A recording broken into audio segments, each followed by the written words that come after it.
Hi friends, welcome to Vismayakudil. So இன்னைக்கு வந்து instant skin whitening cream தான் இந்த வீடியோவில் நான் செஞ்சு காமிக்க போகிறேன். ஸோ எனக்கு வந்து அடுத்த மாதம் கல்யாணம் இருக்குது அப்படின்னா மாப்பிள்ளை பொண்ணு ரெண்டு பேருமே டெய்லியுமே இதை வந்து யூஸ் பண்ணலாம். நெக்ஸ்ட் வீக் வந்து எனக்கு ஒரு பர்த்டே பார்ட்டி இருக்குது. எனக்கு வந்து ஸ்கின் வந்து நல்லா பிரைட் ஆகணும். பிரைட் ஆகிறப்ப என்னோட பிக்மெண்டேஷனும் வந்து மறைஞ்சிடணும் அப்படின்னா கண்டிப்பாக இந்த ஒரு க்ரீம் வந்து நீங்கள் ரெடி பண்ணலாம். இது வந்து செய்யறது ரொம்ப ரொம்ப சிம்பிள். ஆனால் உங்களோட ஸ்கின்ல ஒரு சூப்பர் மேஜிக்கை வந்து இது பண்ணும். ஏன்னா உங்களோட ஸ்கின்ல இருக்கிற அந்த பிக்மெண்டேஷன்லாம் அப்படியே ஃபேட் பண்ணும். ஏன்னா நம்ம அந்த மாதிரியான இன்க்ரீடியன்ஸ் வந்து இதில் சேர்க்க போகிறோம். அது மட்டும் இல்லாமல் சில பேர் என்கிட்ட கேட்குறீங்க 12 வயசு குழந்தைக்கு வந்து யூஸ் பண்ணலாமா?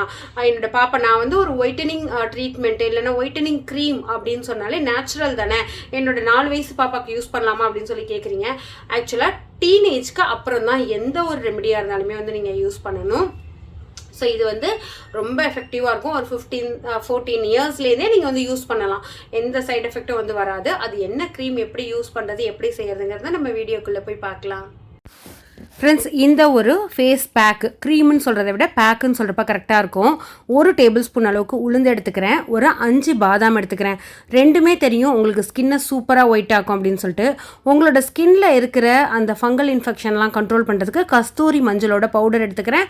கஸ்தூரி மஞ்சள் ஒத்துக்காதவங்க நார்மல் மஞ்சள் வந்து எடுத்துக்கோங்க. மேலேயே தக்காளி நான் போட்டிருக்கேன். தக்காளிக்கு பதில் தக்காளியும் நல்ல ஸ்கின்னை பிரைட் ஆக்கும். தக்காளிக்கு பதில் நீங்கள் பப்பாயா சேர்த்துக்கலாம், மஞ்சள் பூசணி வந்து சேர்த்துக்கலாம்.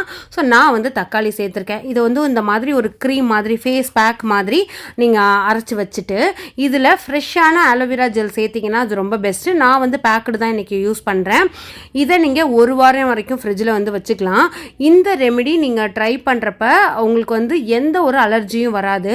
நம்ம வீட்டில் இட்லி அரைப்போம்ல, அப்போ வந்து அந்த மாவு கரைக்கிறப்ப அம்மாவோட கையெல்லாம் பார்த்தீங்கன்னா ஒரு கொஞ்சம் வந்து ஒயிட்டாக இருக்கும். ஸோ அந்த உளுந்து வந்து ஸ்கின்னை சூப்பராக வந்து ப்ளீச் பண்ணும்.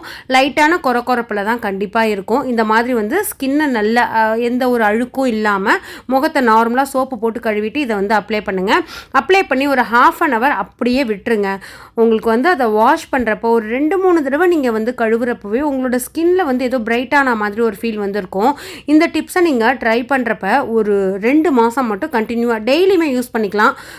மினிமம் வாரத்துக்கு ஒரு 4 நாளாவது போடுறதுக்கு வந்து ட்ரை பண்ணுங்கள். அப்போ தான் ரிசல்ட்டு நல்லாயிருக்கும். ஸோ இந்த மாதிரி நல்லா டேப் பண்ணி நல்ல ஒரு திக்கான பேஸ்ட்டாக வந்து போட்டுட்டு இப்படி ட்ரை ஆகிடும் உங்களுக்கு.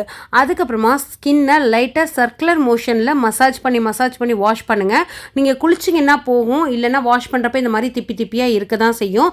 அதை வந்து ஒரு டர்க்கி டவல் வச்சு இப்படி உங்களோட ஃபேஸை வந்து மேல் நோக்கி தொடச்சிட்டிங்கன்னா அந்த dead cells, black heads, white heads, அந்த பிக்மெண்டேஷன் எல்லாமே வந்து வரும் கொஞ்சம் கொஞ்சமாக. அது வந்து உங்களால் நல்லா பார்க்க முடியும். 2 மாதம் யூஸ் பண்ணுங்கள். ஒரு மாதம் 1.5 மாதம் கேப் விடுங்க.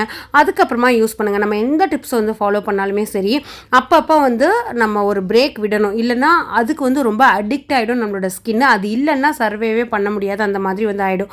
ஸோ ட்ரை பண்ணிவிட்டு நெக்ஸ்ட் வீக் வந்து உங்களோட ஃபீட்பேக் எப்படி இருந்ததுன்னு கமெண்ட்டில் ஷேர் பண்ணுங்கள்.